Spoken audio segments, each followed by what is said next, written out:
I'm Yeah, doing I'm really gonna good. just Can you see me, hear me organize okay? myself a little bit here so my screen's actually appropriate. All right, yeah, yeah. Hey, we made this happen. As I always say, this is the toughest part, is actually getting the split screen to work on Instagram. Yeah, Yeah, man. absolutely. Well, So glad everything give worked out. everybody some backstory. You're a part of Linchpin, you're part of the private track, have been for a while, and you reached out via email, kind of interested in having members of the Linchpin community potentially participate in a study, right? So why don't you, so that's not, an Yes, email that I get from absolutely. just regular civilians. Why don't you give everybody a little bit of, who you are, what are you about? You've got some books behind you, you're in academia, what's going on? So, yeah, my name is Justin Carter. I'm a member of the Linchpin community, have been for a little over a year. And also, I'm a professor at the University of North Alabama. And some of the things that I study at the university, my research background is focused on positive organizational behaviors. So, what are the things, the positive aspects of organizations and employees, and how can we build those things? How can we grow those things? And one area of that I've been focused on recently has been something called psychological capital. So it's your positive psychological traits that kind of transition into performance. And being a member of the Linchpin community, a lot of those things kind of resonate. And I can see those things being developed and kind of harnessed in the way that the programming works, the way the system works, the way that Linchpin just functions. And so I think as a member, we all know the programming works from a Mm-hmm. physical health standpoint. We all know that. We all know we get stronger. We get, it's really efficient. But I want to look at the other side of things. I think that's the tip of the iceberg. I think this is developing traits and characteristics in people that go far beyond just being in Mm-hmm. great shape. And you will be in great shape, but there's other stuff going on here. And so when I reached out to you, it was I really want to explore this, not just in theory, So when you but in say, I want application. to get the terminology that you used appropriate, did you say psychological capital? What was the phrase you used? Yes, it's called psychological capital. So that's a kind of a higher order construct that is made up of hope, resiliency, self-efficacy, and optimism. So those four characteristics kind of make up what we refer to as So positive the psychological course that capital. you teach and what you are interested in, is it interested in what makes people stick with a particular thing, whether it's a new habit, a program, a diet, or whatever it happens to be, like they make a decision and they stick with it? Is that what you're trying to get to the bottom of? Or are you trying to get to the bottom of what makes people willingly engage in hard activities to even begin with? Uh, I would say all the above. And if we can take just kind of a step back real quick and look at kind of where this came from, for the longest time, research is primarily focused on the problems, the challenges, the issues in life, and psychology was that way for a really long time until Martin Seligman came out in 2000 and said, "Hey, what about the good? What about the positive aspects of life? What makes people flourish? And why do we always focus on problem Mm-hmm. areas? What about the average person? Why don't we focus on the average person and how do we make them better?" And again, there's all these parallels with Linchpin in that, how do we make generally healthy, strong people, how do we make them stronger? How do we make them better?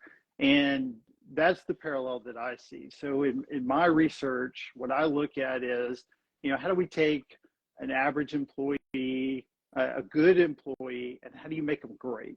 There wasn't a lot of literature. There wasn't a lot of study on that.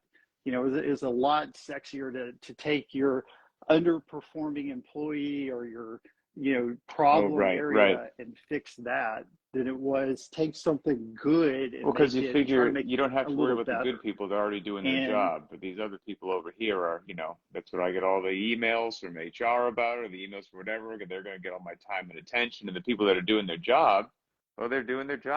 Let's not pay it. Let's just let them do whatever the heck they're doing. absolutely. And so when people started actually looking at it, what they realized was about 90% of research and consulting and coaching and executive development and Mm, everything else was focused on that. It was focused on the problems and how do you fix the problems. And so, again, when the positive psychology movement took hold, it quickly transitioned into business. And we were like, hey, how, mm-hmm. books like Good to Great came out. And it was this, how do you take a good company or how do you take a good employee and make them a little bit better? And when Fred Luthans came out with psychological capital, the argument was, what positive traits are there that one can be measured? They can be developed. They can be, built in somebody. And also there's, kind of a research backing for it. So there's some kind of empirical evidence to it. And also, most importantly, it translates to performance. So if we build these areas, they also tend to increase performance at work. And that's how we came up with hope, resiliency, self-efficacy, and Could you give a short, optimism. elevator pitch, just definition of those four words? Because I think everyone knows what hope is, but yet it might be difficult to define. Somebody actually put you on the spot. So what's your quick definition of those four? I would say, when we look at hope, hope is this idea that a goal can be achieved. So if I set a goal, I'm hopeful, I'm optimistic, and those kind of run parallel. But to be hopeful, it's Mm-hmm. this goal can be achieved. And, I can, if there's setbacks or anything else, I can kind of work through those. When we look at self-efficacy, we tend to think about that as like confidence. So if we look at hope, I believe the goal can be achieved. But when we have self-efficacy, we believe I have agency, I have control over the situation, and that I can influence if it does actually happen. Mm-hmm. I have that ability. And we tend to characterize, so people with higher self-efficacy tend to think that positive things happen because of me, negative things are kind of external. If a negative thing happens, maybe it was out of my control.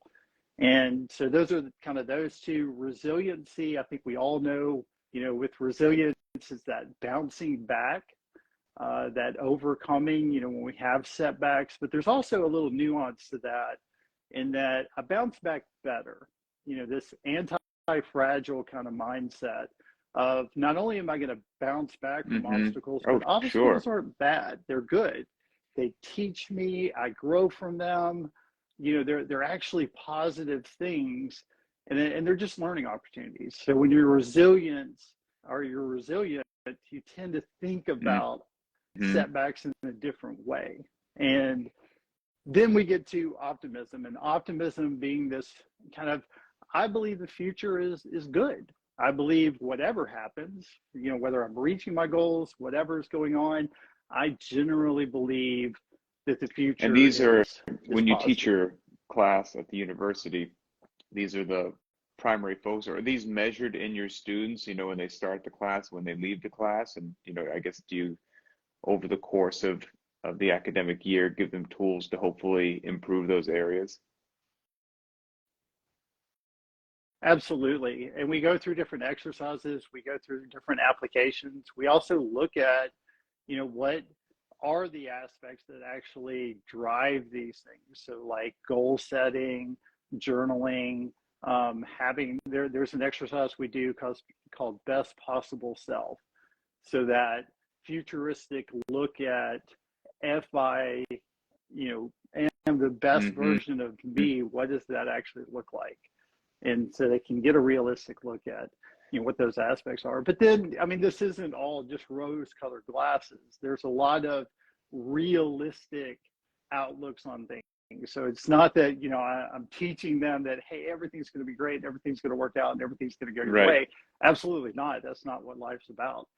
Life's about the challenges. So a lot of it is focused on, handling those situations, but kind of, with the psychology movement and framing that focus on framing the way you view things and teaching them that, perspective is really the reality that you're creating.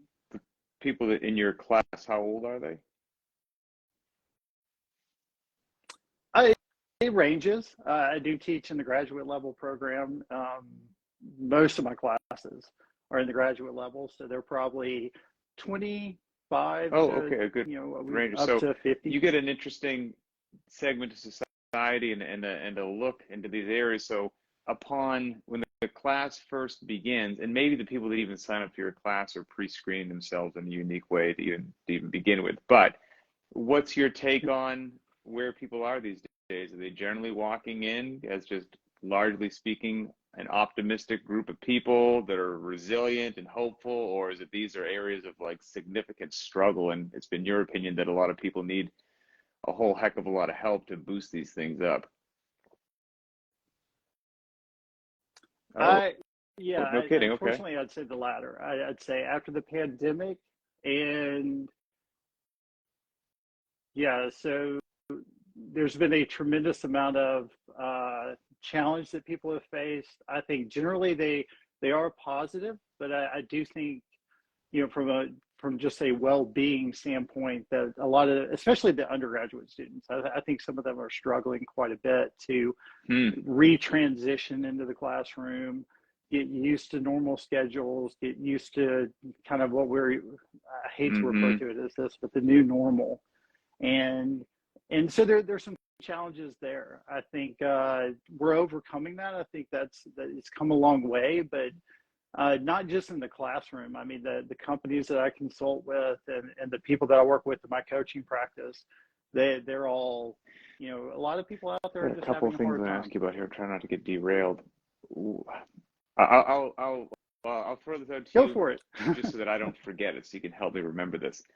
If you're looking to develop or amplify these 4 areas in your students or populations in general, I have to assume if you're doing it in an academic setting, that it's largely, academic goal setting, what you're reading, what you're putting into your mind, and it's not power cleans and burpees and things like that. So I'm curious to hear what your personal opinion as somebody in academia and somebody, involved in strength and conditioning and Linchpin feels of those two worlds can blend together to help each other. That's what I want to come back to.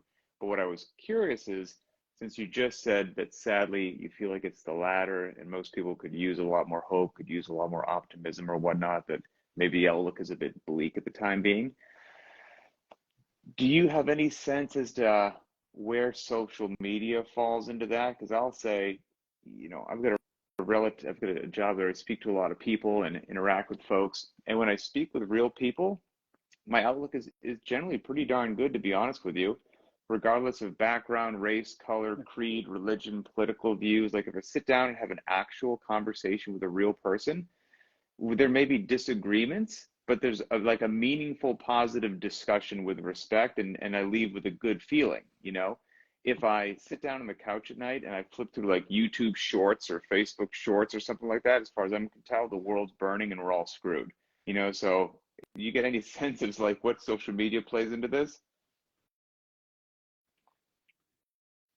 Absolutely. I think social media is,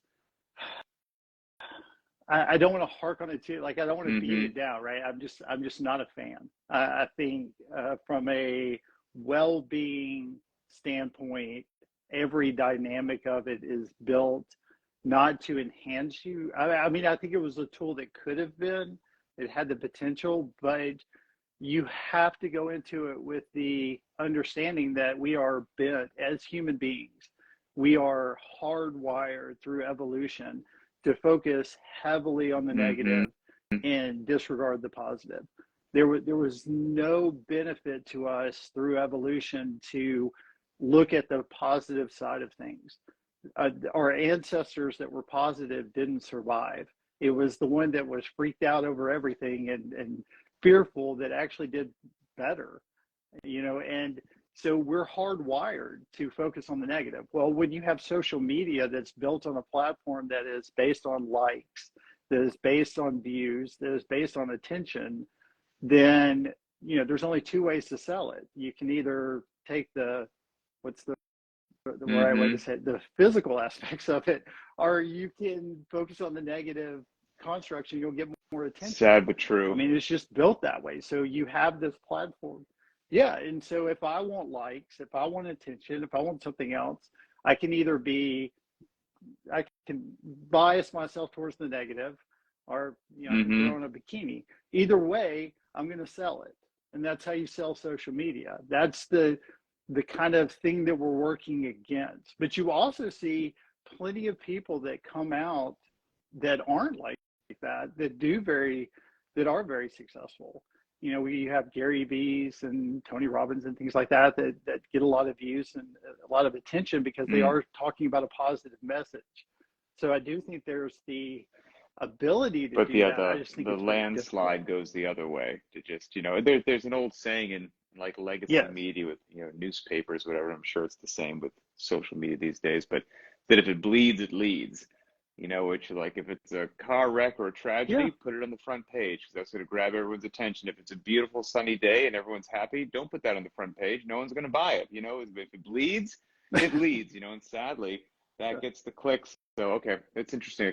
That was my gut feeling, but I was curious to hear your take on that as well. So, I guess circling back to the previous deal, where do you see the two worlds blending of, academia, cerebral, you got homework and reading and, you're writing out lists versus you're doing 5x5 deadlifts in the gym, those two worlds both helping, maybe do deadlifts increase your optimism? What's going on there?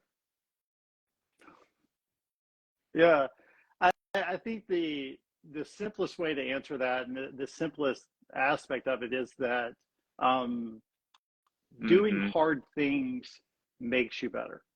And I think that's the crux of it, is that, especially, talking to the students and getting them to realize that, hey, if you want a better life, if you want better, well-being, you want to be more optimistic, you want these things in life, go do hard things. 100%. Go challenge yourself. That this aspect of, and social media is part of this belief that I want comfort. I want to live a comfortable life. Like, that would be the worst thing you could wish on anybody.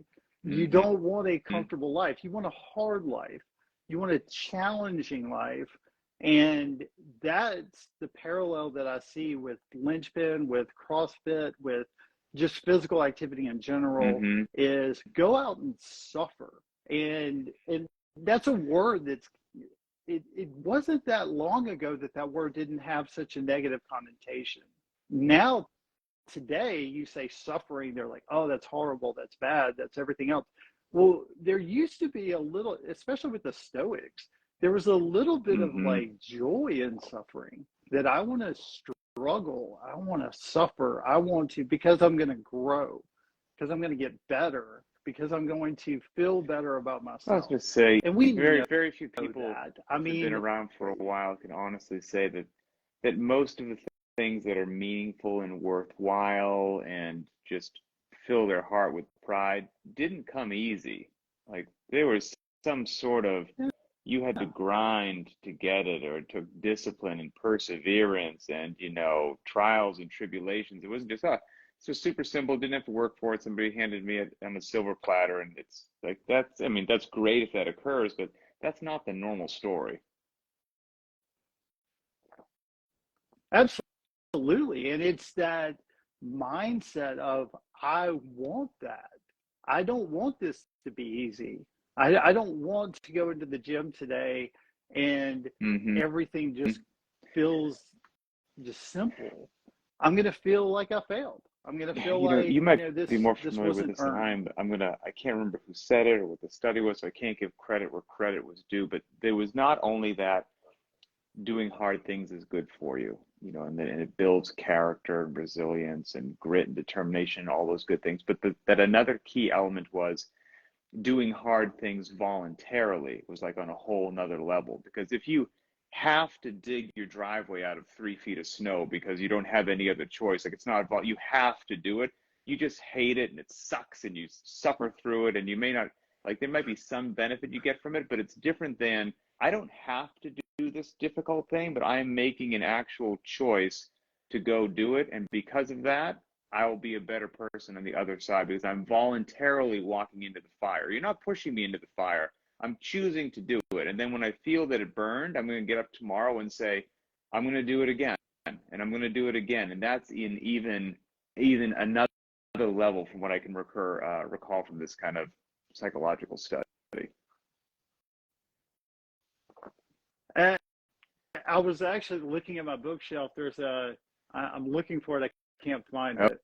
There's Okay. an entire book on that. And the premise of the book is if you ever had the choice, choose the hardest path. Always choose the hardest path. Because if you, like you said, if you voluntarily go for the harder option, there's just so much to gain from that. And Barbara Fredrickson at the University of North Carolina at Chapel Hill, she's done a tremendous amount of research on that and shown just like you said, the voluntary aspect of doing something difficult is probably the most And that's rewarding kind of thing you can do the in life, juxtaposition of some of the period. different things we have going on at Linchpin, right? I mean, 'cause we actually try our very best to, like, no joke, have a very warm, inviting, supportive community. Like, we'll meet you where you're at. Like, doesn't matter if it's day one of physical fitness or you're an absolute beast. Like, everyone's here. You can be open and vulnerable. And like, all those are very warm, positive things. And then the other side of that is we also say nobody cares, train harder. So it's like nobody care, and I can't do that. I guess that's Yeah. the part is like I can't do the work for you. Like I'm sure all of us are tired, all of us are overworked, all of us have too much responsibility, all of us would rather eat the ice cream instead of the chicken breast, all of us would rather sit on the couch instead of walk into the cold garage. Nobody cares. You still have to do it. You still have to make the decision, and that's actually where all the benefit is. Like you can have this wonderful support network, but at the end of the day, the program only works if you do it. Like it's on you, and we'll pick you up to the best of our ability, but I can't shove you into your garage at 5 a.m. Like, it's and so there's an interesting part there from we're all in this together, and it's also on you. And hey, you don't have to be perfect every day. You're going to fall down. You should have gone into the garage today. You didn't. Cool. We've all been there. Are you going to go back in there tomorrow? And that's, step by step, day by day. And Yeah. hopefully it just becomes easier and easier to walk into that gym regardless of how you feel. So there's a subtleness there to the differences between those two things that I think is important to kind of distinguish. In that, there's a part of our culture today that we show carrying through like sympathy in your ailments and your challenges and your obstacles, things like that. So if I'm like, oh, my leg hurts, my knee hurts today, if we say nobody cares, train harder, Right. you're like, you don't care about me. And it's not that. No, I care about you. Don't make it bigger than it is. Nobody cares that, whatever the situation is, you still have to overcome that situation. And that's on you to be able to do that.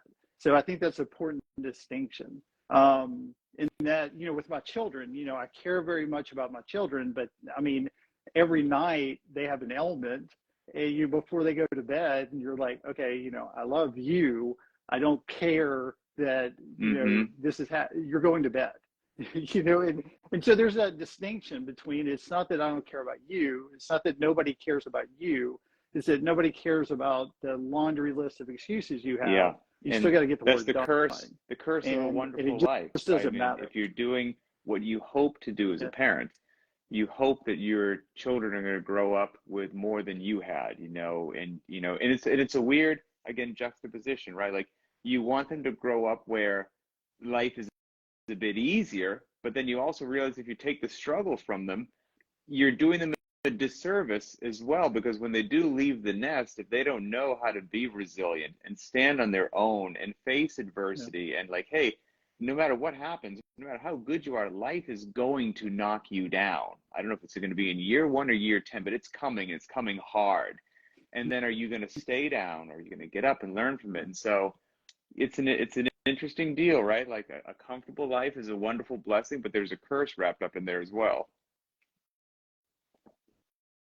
Absolutely. And it's teaching them that, no matter what happens, we tend to think, and I talk to my daughters about this all the time, and my son, he's a little bit younger, but eventually we'll have these conversations, and that it's you think things are happening to you. You think externally these things are happening, and then you're just responding to that, but you don't realize how much actually in your Mm-hmm. head you're creating the situation. Like, you're dictating what it is. So you may find this interesting. I remember when I first read the study. If you take a group of people and you have them do 100 jumping jacks, and you say, okay, let us know when you feel tired, like when you start feeling tired. And so if they do 100 jumping jacks, it's usually about 60% of the way in. So at 65 jumping jacks, they're like, I'm starting to feel tired. You take about the same group of people, the same characteristics, the same makeup, the same everything else. You say do 500 jumping jacks. About 67% of the way in, they're going to say, I'm starting to feel Interesting. Yeah. tired. I feel a little winded. And so we don't realize that we think what's external is happening to us, and we have no say in it being good, bad, whatever. But it's really the way we're Yeah. thinking about it and our The mind interpretation is a of it that powerful, does. a powerful tool. Well, I guess I probably It sidetracked you is. for longer than I should have. So I guess, when you reached out here, in your best case, scenario, talking to the Linchpin community now, what did you envision? What would you love to see happen? What's the kind of the general overview of what you had in mind? Well, generally, we're creating a short little assessment, a handful of questions focused on psychological capital, focused on engagement at work, focused on something called flourishing, and completing that assessment, 3 different times, just to kind of follow people in the Linchpin community for 3 months. You'll just do 3 assessments. It's not a big commitment. It shouldn't take that much time to actually do. But what I want to explore again is that I think the physical aspects and gains that we get through the programming and everything, we all see that, but there's more going on. And that's what I want to explore. What else is going on? What other benefits are we getting out of this that may not be as clear, And but just as is impactful? this to satisfy just a curiosity that you have for yourself, or is this something that you see would make its way into academia, or I guess what do you intend to do with the information once you get it? Where will it go? That's a great question. And on it, full transparency, the goal here would be to publish an academic paper on it, possibly 2. And there's a partner, a colleague of mine that works in the kinesiology department at the university. He's interested in partnering with me on this, and we're going to work together to kind of get a feel for, one, this being kind of an exploratory study. We don't know what we're going to find. We're really curious. If we follow people for 3 months, what are the impacts of it? And then in 3 months, depending on what we Okay. find, there could be potential studies beyond that.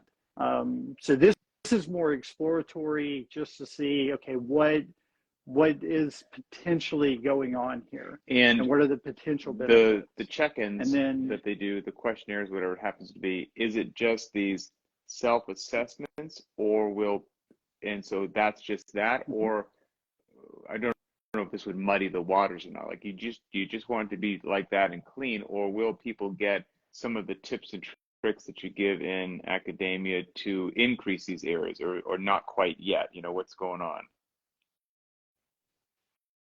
Okay, Not gotcha. quite yet, not during the 3 periods that we want to assess it, because to do that, we'd have to have a control group and Gotcha. a Right. group that actually Okay. gets Yep. the intervention. And so right now, we don't want to split anybody up. We just want to let everybody just complete the survey. Let's look at it 3 months from now, see where we're at, see what's out there. And then I'm perfectly fine with, kind of helping the Linchpin community any way I can. So I would be happy to kind of come back after the study's done and say, okay, these are the things that you can Nice. do to increase these areas and harness this. Now, in addition to that, Pat, I'll go ahead and tell you, man, a lot of these things you're already doing. Good to Like, hear. it's already happening. So that's, we talked about the parallels, but I mean, just a handful of things like, what are your goals? What are you doing? Y'all post that on the Facebook group, and having that community, vicarious positioning in posting, people Mm-hmm. posting videos of them doing the workouts, this new thing that you have. Okay, well, that's something I would suggest doing. If we're trying to build somebody's psychological capital, vicariously being able to interact through the community, and then you feel more hopeful about your own ability to do it. You feel more Right. optimistic that, okay, I've seen it done. We've got Yes, what sir. is it, test 13 coming up? Yeah, and you've got that video out of you doing it. Well, me being able to go and watching you do this video gives me more optimism and more hopeful about my own ability, because I've seen somebody do it.